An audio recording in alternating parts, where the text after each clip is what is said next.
In this particular mini-lecture, we're going to look a little bit at the events that led up to the Constitution, the Revolution, and the drafting of the Constitution. First off, the main topics we're going to look at will be the British foundations, the colonial foundations, the Revolutionary War, the Articles of Confederation, and eventually the events which led up to the Constitutional Convention. Now, I suspect that probably in your study of history and your study of government, you haven't spent much time with either the English legal system, English political history, or English political theory. I'm going to touch on those very quickly. As I have said in the past, you can research these things, and while a lot of faculty, a lot of teachers have a fairly negative impression of Wikipedia, and that was formed back in the time when Wikipedia was less than a sterling reference source, I find it to be pretty useful, particularly if you want an overview of a particular topic. So let's start way back. We'll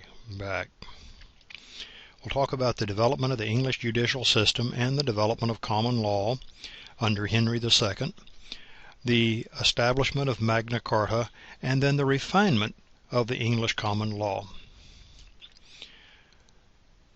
Now, Henry II, you've got to remember that 1066 is one of the formative periods in English history when the Norman French invaded what was then essentially Anglo-Saxon England and established a Norman French hierarchy over the Anglo-Saxon peasantry. Almost a century later, Henry II becomes king. At that time, England was a series of feudal domains, and the king was the sovereign really in name only. So Henry hit upon an idea. He made the king's courts available to everyone who sought them, and it would cost you. And the king's courts would have final control over the local courts. Then he established itinerant or traveling judges with the responsibility of hearing the cases for the king. Eventually, the jury would be established as a part of the king's court. There would be first the accusing jury, the grand jury, and then the trial jury. I would love to spend a great deal of time developing these in great detail, but the truth of the matter is we don't have time for it. Now, the events leading up to Magna Carta could be an entire lecture in and of themselves.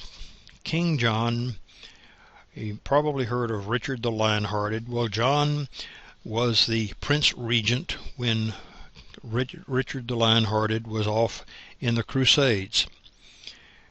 He became overpowering and began to usurp the rights of the barons, and the way they settled those arguments in those days was not through a Supreme Court, but through armed conflict.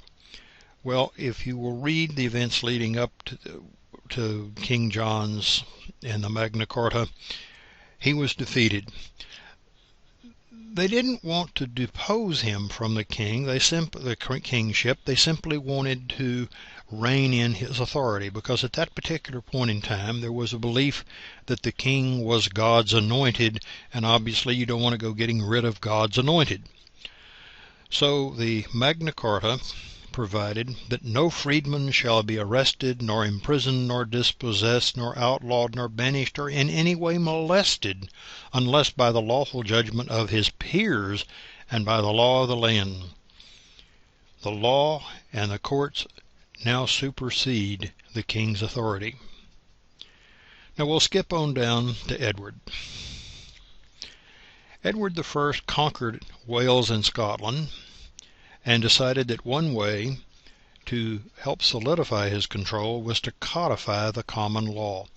Now we could get off on another long tangent about the common law. The common law was the set of decisions that had been reached by the judges over a period of time and were common throughout the realm. But the problem with that was it wasn't real clear what the common law really was on a number of points. So he reorganized and strengthened the judicial system and got a group of scholars together to codify the English common law.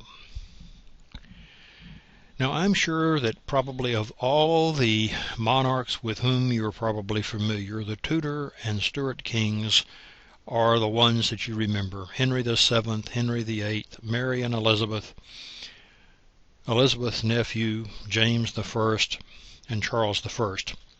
Again, there's a lot of history here that would be great fun to spend time covering if we had time to do an English history class, but I'm going to hit it real quickly. Henry VII was the first of the Tudor kings after the War of the Roses. And if you're not familiar with the War of the Roses, again, it's something you can look up and read. And I know you have tons of additional time. This was said as a snark. Probably what you remember best about Henry VIII was his 6 wives, and there was a great PBS series some time back called The 6 Wives of Henry VIII. Well, the one that eventually came to the throne, the one of Henry's 2 children that eventually came to the throne, was Mary. She reigned for a very short period of time and died, bringing Elizabeth to the throne. Elizabeth I reigned longer than any king or queen in English history, although Elizabeth II is closing in on that record. She was known as the Virgin Queen, although, and I'm kind of hesitant to say this to a group of high school students, there's pretty ample evidence that she was not. But nonetheless, and she was attributed to have said one time, "I will share my bed, but not my throne," because under English law, had she married, he would have become co-regent. Her husband would have become co-regent. Well, when she died, that led to a minor crisis because obviously she had no children. But James I, who was at that particular point in time King of Scotland, united the monarchies of both England and Scotland, which is why it's called the United Kingdom. James was an adroit politician and managed to pull it off quite well. But unfortunately he was succeeded by Charles I, who was not. The Puritan Revolt, again another great topic for study, the Puritan Revolt led to Charles I being captured, and the only English monarch in history to be executed. He was executed by an order of Parliament. There was a period of time there for the British Commonwealth between 1649 and 1660. It was known as, in English history, it's known as the interregnum, the period between the reigns. Well, the monarchy was reestablished in 1660 with Charles II. Charles II took after James I in being a pretty adroit politician to a point. When he died and was succeeded by James, James unfortunately was nothing like either James I or Charles II. Now, if you want to get into a debate with English historians, you can talk about whether it was the times that created the problems or the people who created the problems. It doesn't really matter. Parliament revolted. This time, however, they did not seize James II and execute him, but rather allowed him to go into exile in France. That was known as the Glorious Revolution. Then there was a succession of relatively weak monarchs.